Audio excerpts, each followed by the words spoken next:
여러분 안녕하세요. 노보민 전도사입니다. 오늘 우리가 누가복음 13장에서 15장까지를 함께 공부해 볼 건데요. 지난주에 공부했던 10장, 11장, 12장을 살펴보면 예수님께서 예루살렘으로 여행하는 여행기였습니다. 근데 그 중에서 첫 번째 측면은 예수님의 제자들이 작은 또 다른 예수들로 세워지고 성장하고 있는 성장기였다. 이런 생각이 듭니다. 예수님께서 나를 따르라 말씀하시고 이 하나님 나라의 백성으로 초청하셨을 때 자신의 모든 것들을 버리고 예수님을 따라 나섰던 예수님의 제자들은 이제 예수님의 사역을 배우고 그래서 귀신을 쫓아내고 병든 자를 고치고 하나님 나라를 전했습니다. 이제 그 제자들은 누가복음 11장에서 예수님께 기도를 배우고 그리고 예수님의 마음과 예수님의 정신을 배우고 마지막에 고난의 순간을 어떻게 맞이해야 될 것까지도 예수님에 대해서 배우면서 세워지고 있습니다. 그런가 하면 지난주에 공부했던 또 다른 한 측면은 놀라운 역전에 하나님 나라에 대한 메시지가 가득했다 이렇게 볼 수 있을 것 같아요. 죄인들, 세리들, 병자들과 같이 식사를 하시고 만찬을 즐기시고 하나님 나라가 이런 사람들의 것이다 라고 예수님께서 말씀하셨던 반면에 바리새인들, 서기관들, 이 율법 교사들 같은 종교 지도자들을 꾸짖으시고 그리고 그들이 가지고 있는 외식, 형식 거기에 분노하셨습니다. 뿐만 아니라 당시에 멸시받는 여성이었던 마리아를 예수님의 제자로 인정해 주시는 모습은 아마 누가가 가진 이 메시지, 역전의 하나님 나라의 메시지, 그리고 여인들에 대한 관심을 가장 잘 보여주는 장면이 아니었나 싶습니다. 오늘은 누가복음 13장을 살펴보겠습니다. 누가복음 13장의 시작인 1절에서는 두어 사람이 예수님께 다가와서 빌라도가 갈릴리 사람들의 피를 그들의 제물에 섞은 일에 대해서 예수님께 아뢰었다 이렇게 말합니다. 이 무슨 말인지 이해가 잘 되지 않아서 이 세번역 성경을 읽어보면 그 내용이 조금 더 분명하게 다가옵니다. 바로 그때에 몇몇 사람이 와서 빌라도가 갈릴리 사람들을 학살해서 그 피를 그들이 바치려던 희생제물에 섞었다는 사실을 예수께 일러드렸다. 조금 더 의미가 분명하죠. 어떤 갈릴리 사람이 아마도 성전에서 예물을 드리고 있었을 거예요. 그렇게 하고 있다가 빌라도가 보낸 군사들에게 죽은 것 같아요. 그래서 이 죽은 사람의 피가 그가 바치려고 하던 제물에 떨어졌던 것 같습니다. 그 당시에 바리새인들은 종종 불행한 사건이 일어나면 이것이 아마 죄의 벌, 하나님의 저주의 벌로 주어진다 이렇게 믿었습니다.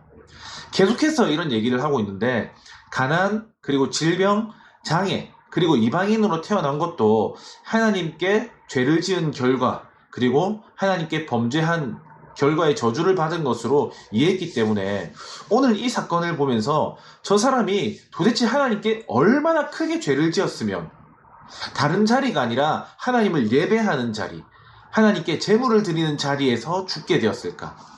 이 희생제물은 그 자기의 죄를 대신해서 이 짐승을 죽이는 그런 속죄 제물일 거거든요. 그러면 그 피가 제물에 스며들면 이 제물이 부정해집니다. 도저히 하나님께서 저 사람의 죄를 아예 용서해 주시고 싶지 않으셔가지고 저 제물까지 안 받으시려고 하나보다 그래서 제물을 부정하게 만드신 것 같다. 이런 생각들을 했던 것 같습니다. 특별히 오늘 이런 생각에는 이 갈릴리라는 지역이 걸려 있어요. 이 갈릴리는 이방 지역에서 지금 이스라엘로 회복된 지가 얼마 안 되기 때문에 이방 관습, 문화, 그리고 우상 숭배하던 흔적들이 많이 남아 있어서 특별히 예루살렘 사람들, 그리고 유대 사람들이 무시하던 지역이거든요. 아마 당시 주변에 아주 유명했던 뉴스 혹은 사건이지 않았을까 싶습니다. 근데 이 예수님의 탁월성은 뭐냐면 이런 사소한 이야기와 대화를 통해서 큰 가르침을 주시는 거예요. 오늘 이 얘기를 듣고 예수님께서 이렇게 반문하세요.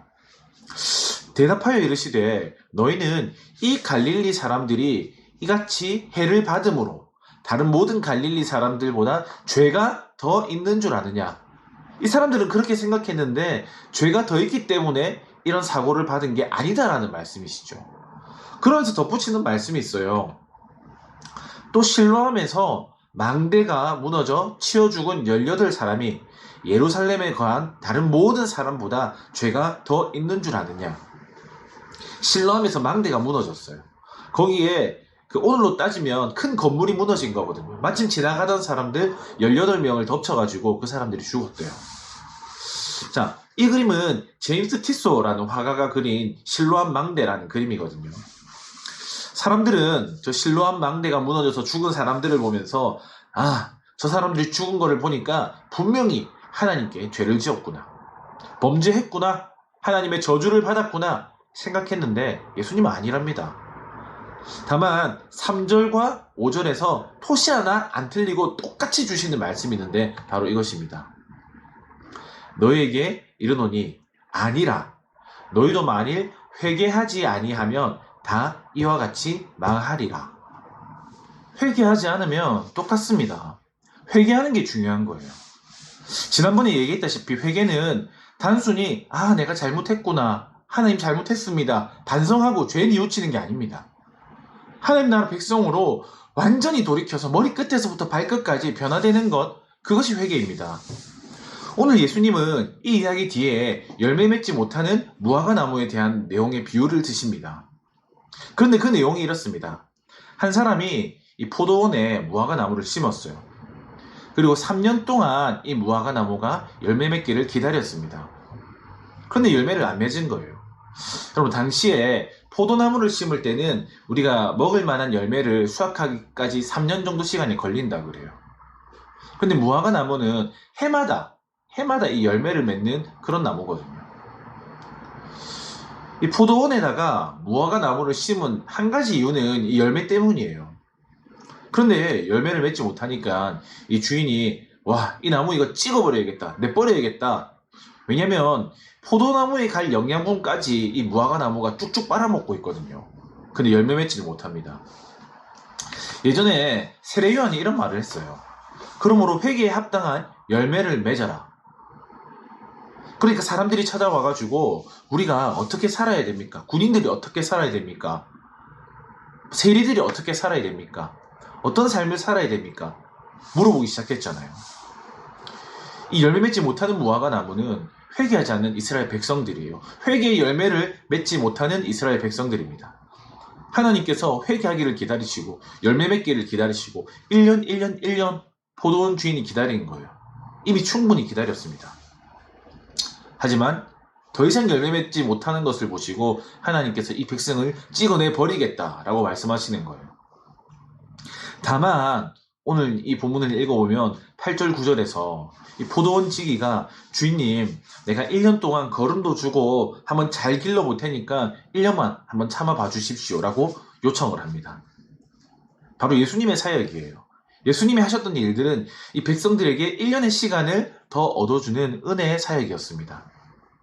하지만 이 이스라엘 백성들에게 회개할 수 있는 시간 그리고 기회는 그렇게 많이 남아있지는 않습니다.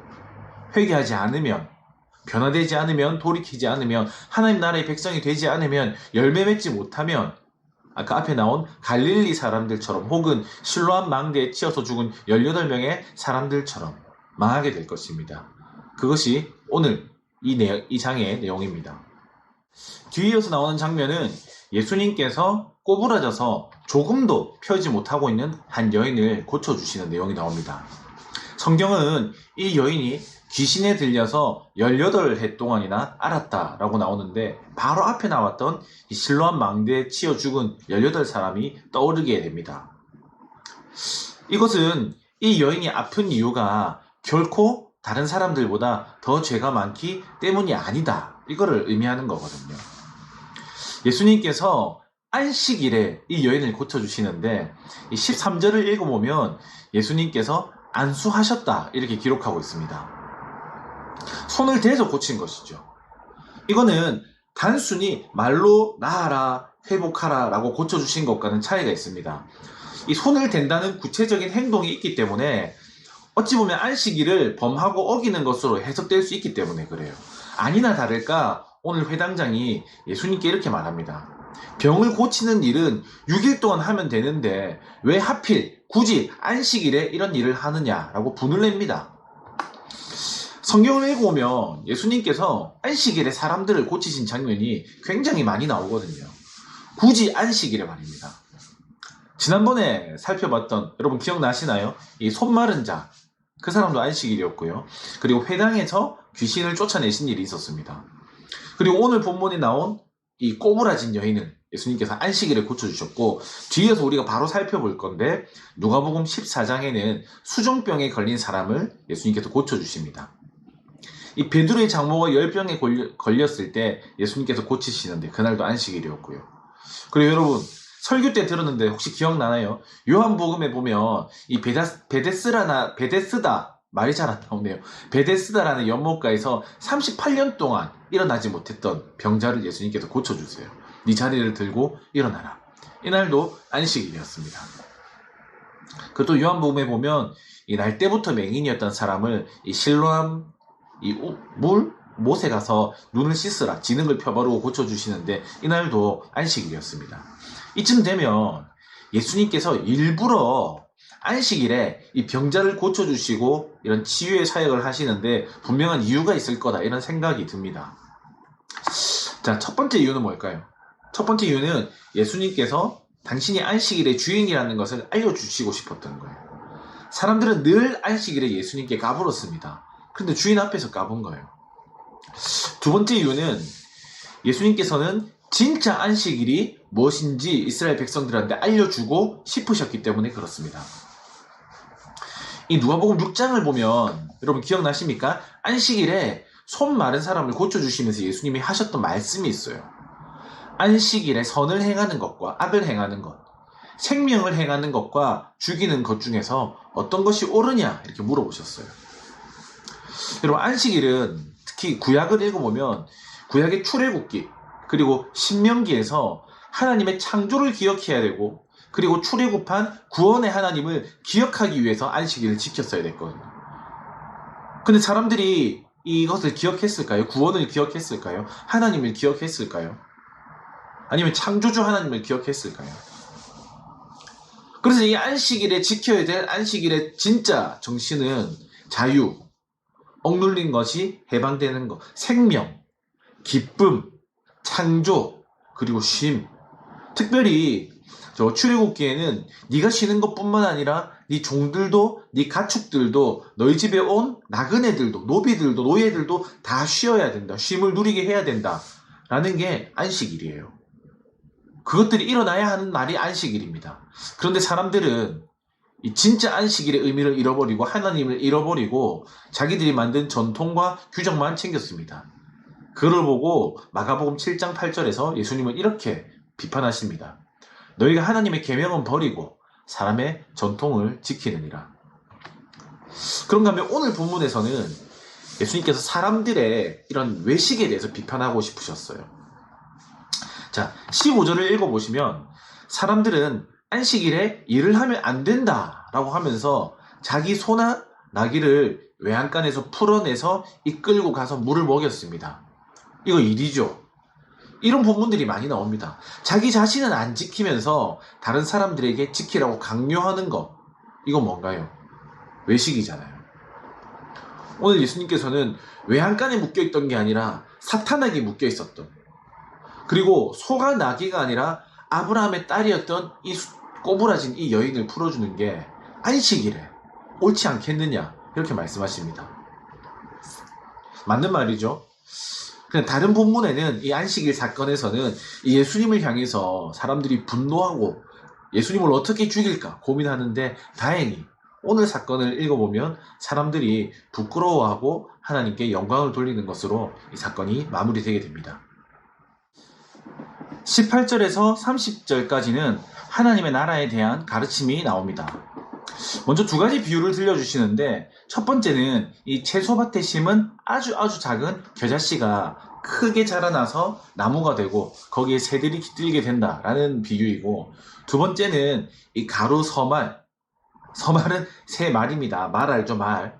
가루 새말 속에 들어간 누룩이 가루 전체를 부풀게 만드는 내용입니다. 예수님께서는 하나님의 나라가 이와 같다라고 말씀하십니다. 그런데 많은 성경학자들이 이 내용이 무슨 내용일까? 이 비유가 뭘 의미하는 걸까? 크게 두 가지로 나뉘어서 지금도 논쟁을 하고 있습니다. 첫 번째 해석은 이 하나님의 나라는 겨자씨처럼 그리고 눈에 보이지 않는 누룩처럼 아주 작은 것이 점점 커져간다. 점점 확장된다. 하나님 나라는 확장되는 것이다. 라는 해석이 있어요. 그리고 두 번째는 이 겨자씨는 길바닥에 흔히 보이는 잡초거든요. 그래서 굳이 자기 채소밭에 심지 않는 식물이래요. 그리고 누룩도 이 반죽에 들어가야 되는 거거든요. 반죽에 부풀게 들어가는 것이지 이 가루에 넣어서 가루가 부풀면 못 쓰게 됩니다. 그래서 들어갈 수 없는데 들어간 거, 허락되지 않은 죄인과 같은 사람들, 세리와 같은 사람들이 들어가게 되는 거, 이게 하나님 나라다. 그들이 변화시키는 나라다 라는 해석입니다. 여러분이 이 두 가지 해석 중에 어떤 게 더 마음에 드시는지 모르겠어요. 이 비유 이후에 어떤 사람이 예수님께 와서 왜 구원받는 사람이 작습니까? 이렇게 질문을 해요. 재밌는 게 여러분, 이 질문을 하는 곳이 예수님께서 예루살렘을 향한 여행 중에 있거든요. 22절을 읽어보면 그렇습니다. 여러분, 까먹고 있을 수 있는데 기억해야 돼요. 예수님은 9장부터 계속 예루살렘을 향해서 여행하고 계신 중입니다. 오늘 구원받는 사람이 이 작은 이유에 대해서 이 마태복음은 멸망으로 인도하는 넓은 문으로 들어가는 사람들이 많고 좁은 문으로 들어가는 사람이 작기 때문에 그렇다, 이렇게 말을 하거든요. 오늘 누가복음에서도 이 예수님은 좁은 문으로 들어가기를 힘쓰라, 이렇게 얘기를 합니다. 이 비유를 들어보면 나중에 이 문을 닫는 집주인이 나옵니다. 아마도 오늘 이 비유에서 이 집주인은 예수님을 의미할 겁니다. 왜냐면 이 문 밖에서 문을 두드리면서 못 들어오고 있는 사람들이 26절에서 이렇게 얘기하거든요. 주님, 우리가 주님 앞에서 먹고 마셨고 우리 길거리에서 주님께서 가르치셨습니다. 그러니까 예수님과 가까이 있었던 사람들일 겁니다. 하지만 예수님과 가까이 있었던 것, 예수님과 물리적 거리가 가까웠던 것, 예수님의 사역을 봤던 것, 그것은 이 구원받는 조건이 될 수가 없었습니다. 누가복음을 읽어보면 바리새인들, 이스라엘 종교 지도자들과 예수님께서 식사를 자주 하셨어요. 가까이 있었습니다. 하지만 이들은 예수님께 비난을 받았고 꾸지름을 받았습니다. 화 있을진저 라는 심각한 경고를 받았습니다. 그래서 29절을 읽어보면 당연히 구원받았을 것 같았던 사람들, 이 유대인들은 슬피 울면서 이를 갈게 되고, 저 동서남북에서 온 사람들, 다시 말해서 이방인들이 하나님 나라의 잔치에 참여하게 된다, 이렇게 이야기하고 있습니다. 그럼 30절을 읽어보면 나중된 자들, 그리고 먼저 된 자들이 바뀌는 일들이 일어납니다. 역전이 일어난 거죠. 모든 사람들이 그렇다는 것은 아닙니다. 하지만 나중된 이방인들 중에서 이 먼저 된 유대인들보다 앞서서 구원받는 일이 일어나게 됩니다. 이 사도행전을 기록했던 누가는 누구보다도 분명히 그 사실을 알고 있었습니다. 오늘 이 본문에는 누가가 가지고 있었던 중요한 주제죠. 역전의 하나님 나라라는 주제가 들어가 있습니다. 그리고 단순히 유대인을 위해서 오신 예수님이 아니라 온 세상의 구원자로 오신 예수님의 모습이 비춰져서 보여지고 있습니다. 구원은 유대인인가, 예수님을 보았는가, 예수님과 얼마나 가까이 있었는가에 따른 문제가 아니라 다른 사람, 수많은 사람들이 쉽게 선택할 수 있는 넓은 문, 쉬운 삶, 이런 것을 선택하는 게 아니라 좁은 문을 선택하여 들어갔느냐, 여기에 달려 있었습니다. 31절부터는 이 예수님의 안전을 걱정하는 이 바리새인들이 이 헤롯의 위협에 맞서가지고 대피해서 예수님께 이곳을 떠나십시오 라고 제안하는 장면이 나옵니다. 아까 말했던 것처럼 모든 유대인들, 모든 바리새인들이 나중되는 것은 아닙니다. 모든 유대인들이 구원 못 받은 게 아니에요. 이 바리새인 중에서도 이제 예수님께 호의적인 사람들이 나오기 시작했습니다. 이미 누가복음 9장 7절을 읽어오면 헤롯이 자기가 목을 베어 죽인 새 요한이 살아났는가 해서 당황했던 적이 있습니다. 오늘 이 위협이 된다고 생각했던 이 예수님을 이 헤롯이 죽이려고 했던 것이죠. 예수님께서는 오늘 이 헤롯을 여우라고 부르십니다. 근데 이스라엘 백성들에게 이 여우는 굉장히 부정적인 이미지입니다. 거의 뱀 비슷합니다. 간교하고 해롭고 아무 곳에도 쓸모없고 하찮은 동물, 교활한 동물이라고 생각을 했습니다. 이 구약의 아가서를 읽어보면 이 여우가 이 포도원을 망치는 동물로 등장을 하거든요. 그리고 에스겔서에는 이 거짓 선지자의 이 여우를 비유합니다. 오늘 이 제안에 예수님께서는 오늘과 내일, 즉 지금은 내가 귀신을 쫓아내고 병을 고칠 것이다. 하지만 죽지 않을 거다. 이 선지자가 예루살렘 밖에서는 죽지 않는데 난 지금 예루살렘 아니지 않느냐. 난 지금은 안 죽을 거야. 하지만 세 번째 날에는 내가 완전하여질 건데, 세 번째 날에 완전하여진다는 말은 예수님께서 자신의 모든 사역을 마무리한다라는 말씀이시거든요. 예루살렘에 가게 되면 내가 결국 죽게 될 거야. 이거를 은근히 말씀하시는 거죠. 하지만 그때까지는 괜찮다. 지금은 예루살렘이 아니다. 그리고 이 예루살렘은 특별히 누가복음에서 여러 가지 의미를 가지고 있습니다. 물론 지리적으로 굉장히 중요한 의미를 가져요. 왜냐하면 누가복음은 이 예루살렘 성전에서 시작해서 예루살렘 성전으로 맞춰지거든요. 그리고 지금 예수님께서는 이 예루살렘으로 여행을 떠나시는 장면이지 않습니까? 근데 이 예루살렘이 가지고 있는 상징적 의미는 단순히 지리적 의미를 넘어섭니다. 예루살렘은 하나님이 계신 거예요. 그리고 하나님께서 구원을 이루는 곳입니다. 하지만 하나님을 향해서 배반하는 이스라엘의 모습을 보여주기도 합니다. 왜냐하면 예수님을 거절하거든요. 예수님을 죽이거든요. 많은 선지자들이 이곳에서 죽임을 당했습니다. 예수님께서는 이 예루살렘이 자신을 거부할 것을 미리 보시고, 그리고 그것 때문에 이 예루살렘이 심판당하고 멸망당하실 것을 미리 아시고 눈물을 흘리기도 하셨습니다. 예수님께서는 오늘 이곳에서 고난을 받으실 거고, 십자가에 죽으실 거고, 그리고 부활하실 거고, 그리고 승천하실 겁니다. 하지만 이 사건을 통해서 구원이 이루어집니다. 그리고 오늘 이 예루살렘에서 시작된 구원이 이제 사도행전으로 넘어가게 되면 온 세상으로 뻗어져 나가게 됩니다.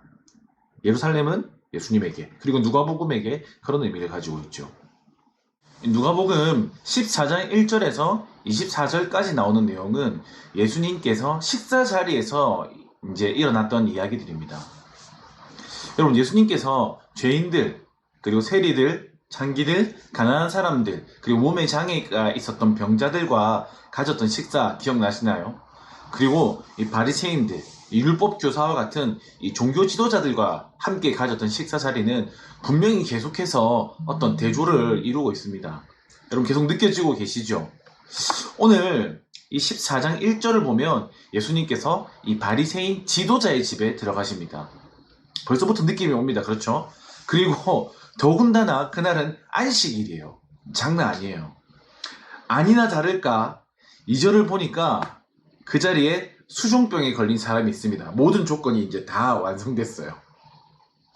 이 수종병이라는 것은 이 몸이 붓고 물이 차서 이 비정상적으로 계속 부풀어 오르는 그런 병이거든요. 이 누가복음에만 진짜 언급되어 있는 그런 병명이에요. 1절을 보니까 이 사람들이 이 예수님을 엿보고 있습니다. 뭘 말해주는 걸까요? 그래, 예수님이 안식일에 계속 병을 고쳐주신다, 이런 소문을 듣고 그것을 직접 확인하고 비난하고 고발하기 위해서 어쩌면 의도적으로 만들어진 자리다라는 생각이 들지 않나요? 함정이죠. 예수님께서는 이번에는 말로 이제 사람들한테 선빵을 날리십니다. 3절을 보면 이렇게 돼 있어요. 예수께서 대답하여 율법 교사들과 바리새인들에게 이르시되 안식일에 병 고쳐주는 것이 합당하냐 아니하냐. 병 고쳐주는 걸 보고 예수님을 고발하려고 했는데 사람들이 잠잠하고 아무런 대답을 하지 못하니까 예수님께서는 이 사람을 고치시면서 이렇게 말씀하십니다. 너희는 너희 아들이나 너희 소나 이런 것들이 우물에 빠지면 안식일에 아무리 안식일이라도 끌어낼 거면서, 실제로 이 유대인들 중에서는 이 가축이 우물에 빠졌을 때 아니면 구덩이에 빠졌을 때 진짜 안식일을 범하지 않기 위해서 그 안에 상자를 던져 넣거나 아니면 밧줄을 넣어서 지 알아서 올라올 수 있도록 그렇게 했다고 하더라고요. 진짜 언제까지 너희가 내가 안식일에 이 병자를 고쳐주는 것으로 나를 비난할 거냐.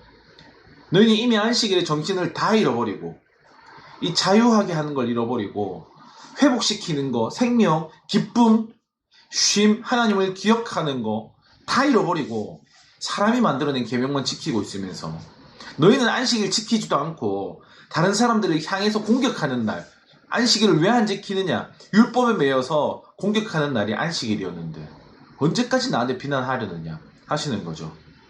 여러분, 우리한테 안식일은 어떤 날일까요? 여러분, 우리는 이 안식일에 하나님을 기억하나요? 나를 창조하신 하나님, 나를 구원하신 그 하나님을 기억하나요? 우리의 안식일에는 자유가 있을까요? 생명이 있을까요? 회복이 있나요? 쉼이 있나요? 다른 사람들에게까지 쉬게 해주는 그런 배려가 있나요? 그분의 날일까요? 아니면 우리가 만든 계명에 매여 있는 날인가요? 아니면 그 계명조차도 잃어버린 날인가요? 우리 안식일은 어떤 안식일인지 돌아봐야 될 것 같습니다. 그리고 나서 이 잔치 자리를 둘러보시더니 이 초대를 받아서 이 식사 자리에 있는 사람들이 서로 좋은 자리, 서로 높은 자리에 앉기 위해서 애쓰는 것을 보셨습니다.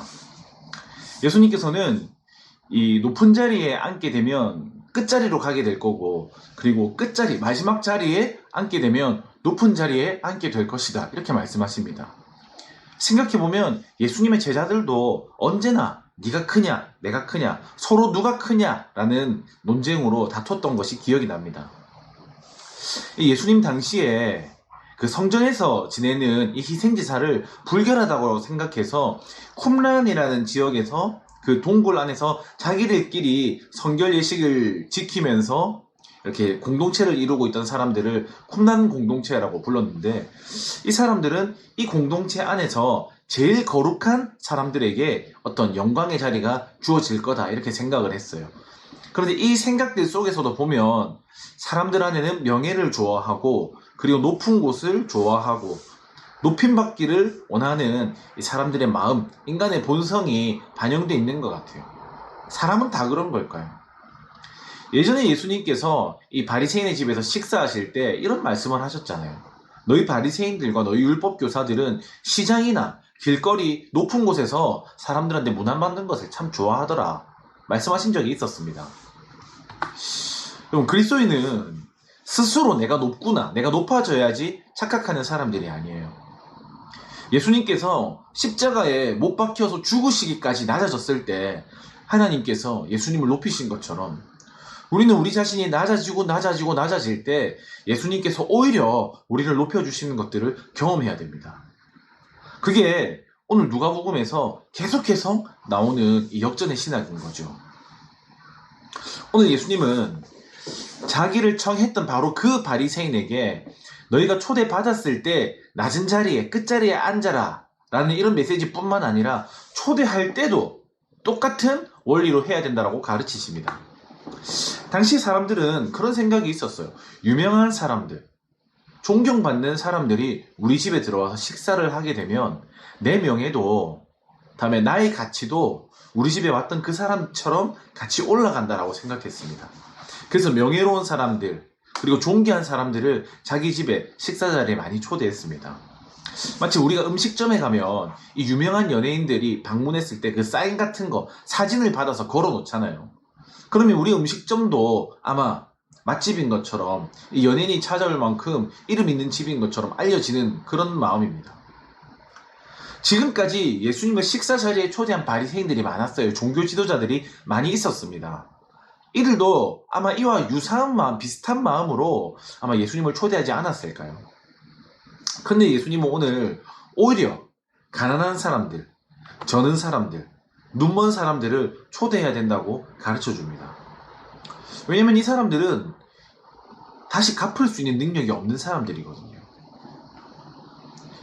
여러분, 이 세상의 지혜는, 이 세상을 살아가기 위한 지혜는 내게 돌아올 것, 내가 어떻게 될지를 고민하고 생각해서 기대하면서 호의를 베풀고, 내게 필요한 사람이 누굴까, 내게 필요 없는 사람을 누굴까 가려서 초대하고 그 사람들을 대접하는 게 이 세상을 살아가는 지혜입니다.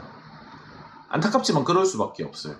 그런데 나의 아무것도 갚아줄 수 없는 사람들, 아무런 능력이 없는 사람들, 내게 돌려줄 것이 없는, 돌려받을 것이 없는 사람들을 초대하는 것, 그것 아마 하늘에 보물을 쌓아두는 하나님 나라의 지혜가 아닐까요? 이어서 말씀하시는 비유에는 결국 가난한 사람들을 초대하게 되는 그런 큰 잔치가 나옵니다. 예수님께서 말씀하신 것처럼요. 오늘 이 잔치 이야기를 보면 어떤 사람이 큰 잔치를 베풀고 많은 사람들을 초대했습니다. 청하였습니다. 그런데 막상 잔치할 때가 돼서 종을 보내서 이렇게 데리고 오라고 하니까 초대받은 사람들이 나는 이번에 밭을 사서 바빠서 못 간다. 나는 이번에 소를 5결이를 샀는데 한 결인 2마리거든요. 소를 많이 사가지고 내 시험해보러 가야겠다. 못 간다. 그리고 나는 장가 들어서 결혼을 했으니까 못 간다. 오늘 본문을 보면 서로 일치하게 사양했다 이렇게 나옵니다. 그러니까 이 잔치를 연 사람이 이번에는 조금 더 멀리 떨어진 사람들을 초대합니다. 21절입니다.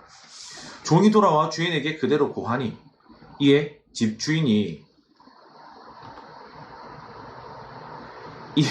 집주인이 노하여 그 종에게 이르되 빨리 시내와 거리의 골목으로 가서 가난한 자들과 몸 불편한 자들과 맹인들과 저는 자들을 데려오라 하니라.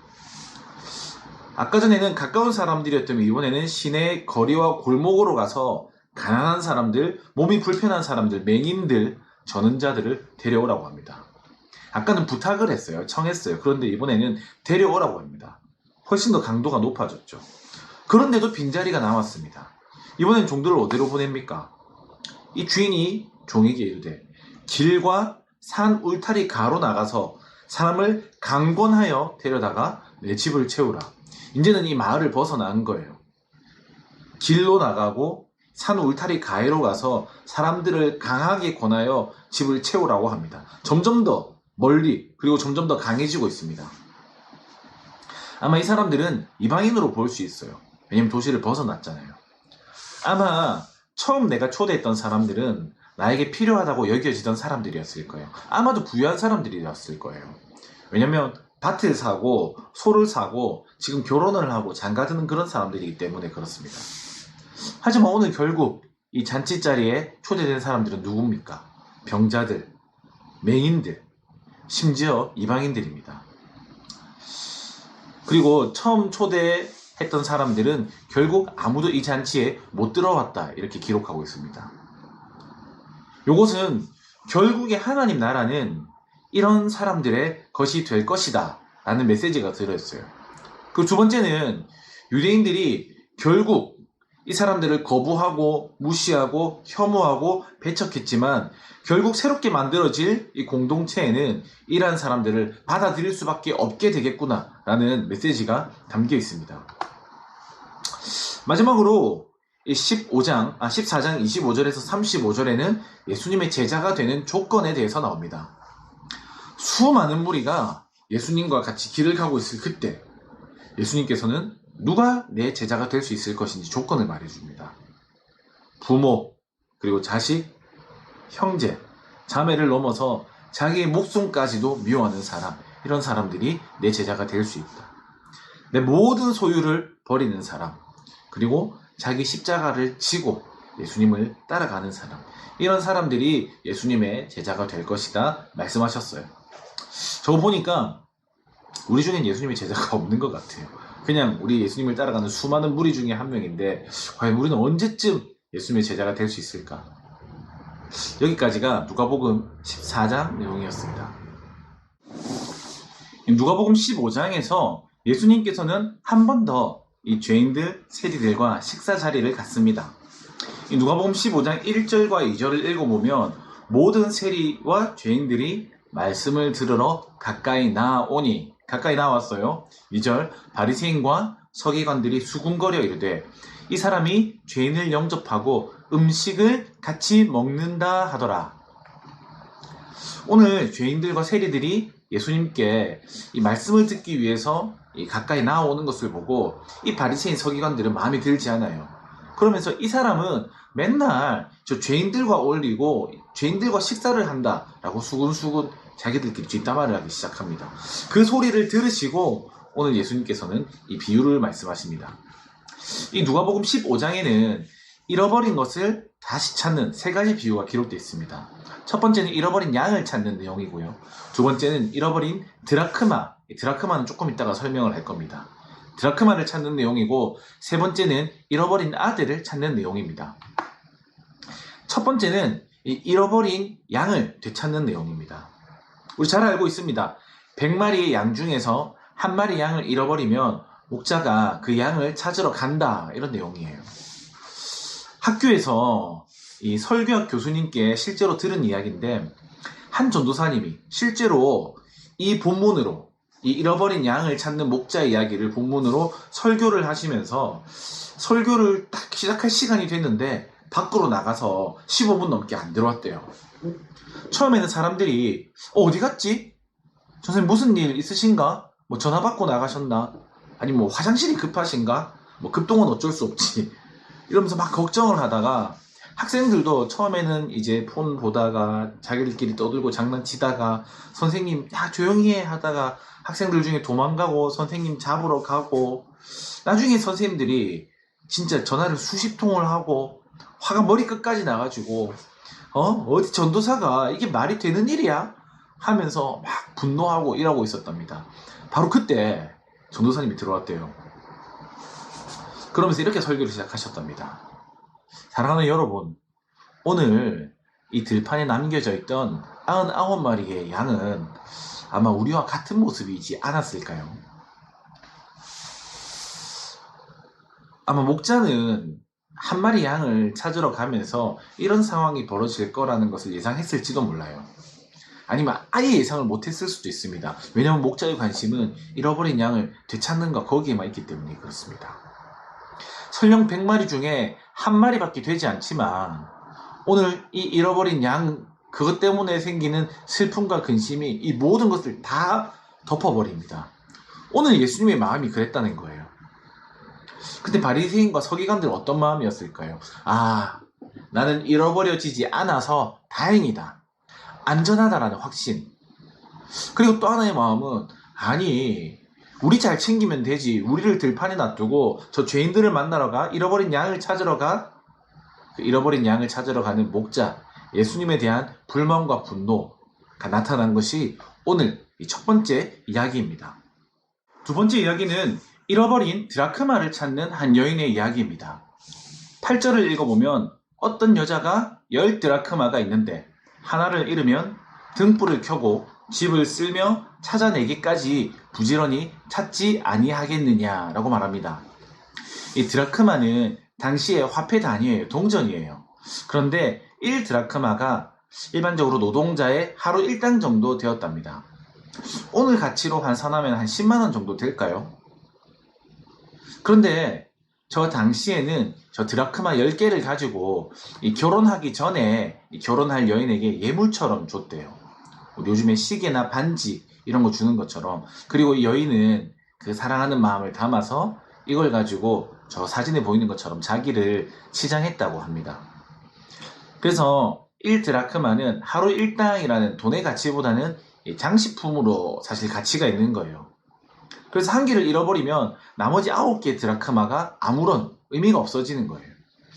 대충 오늘날로 생각해보면 내가 사랑하는 어떤 여인에게 결혼하자고 반지를 줬어요. 거기 보석 10개를 가지고 너무 웃기긴 한데 이 보석 반지를 줬어요.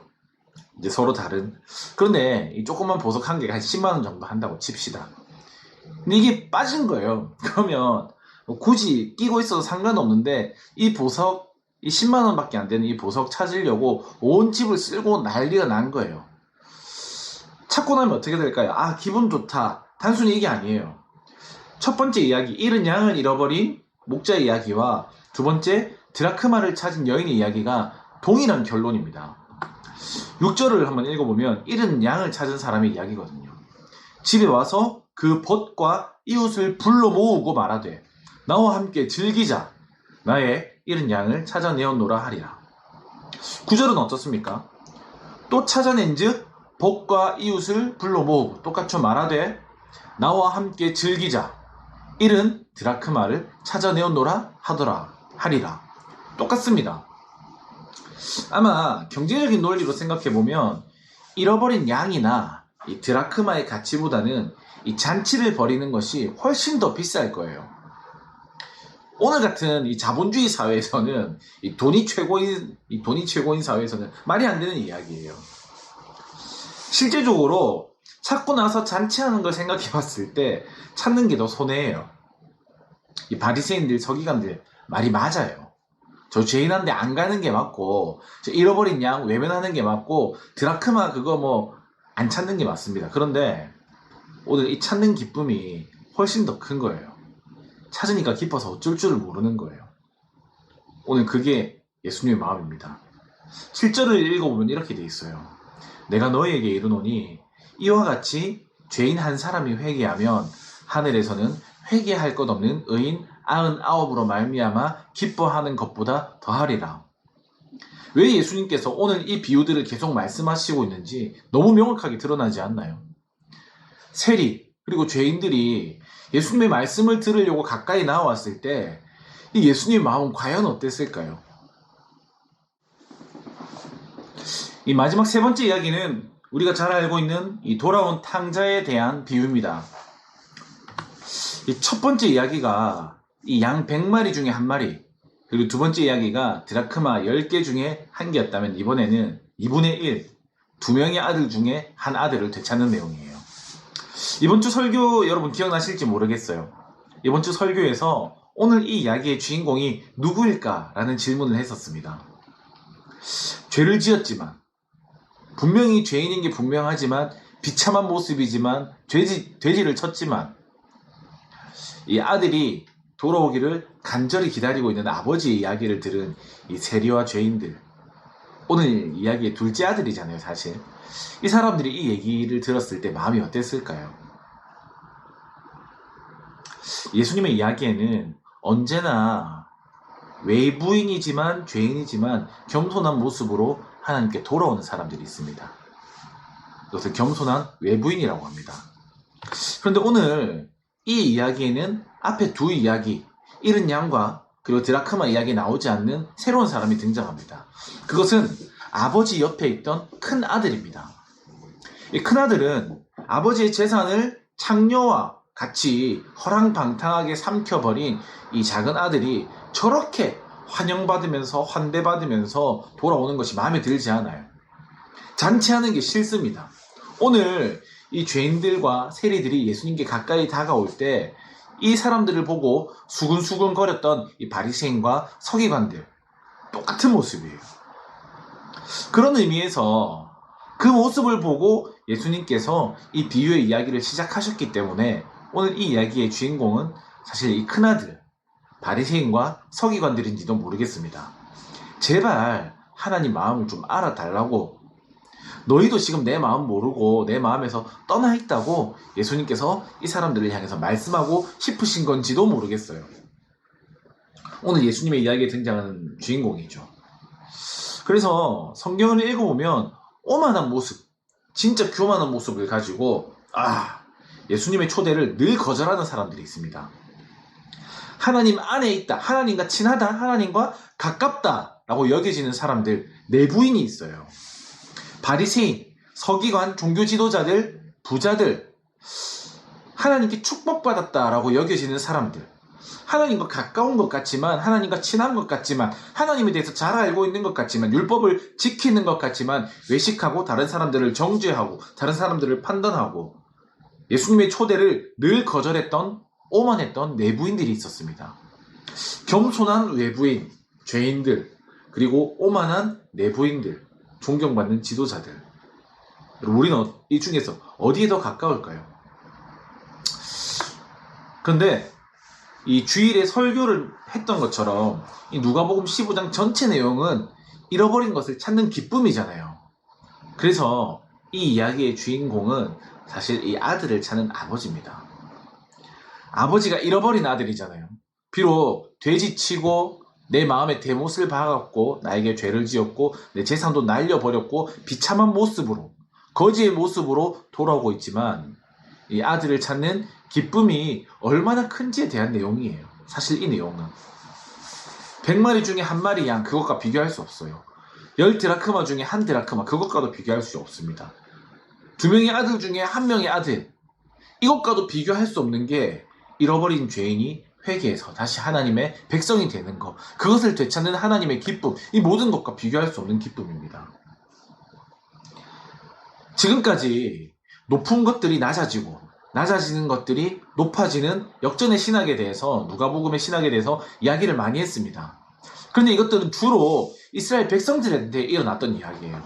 맞죠? 여인들, 죄인들, 이방인들, 바리새인들, 종교 지도자들, 높아지고 낮아지는 하나님의 백성들에게 일어났던 이야기들이었습니다.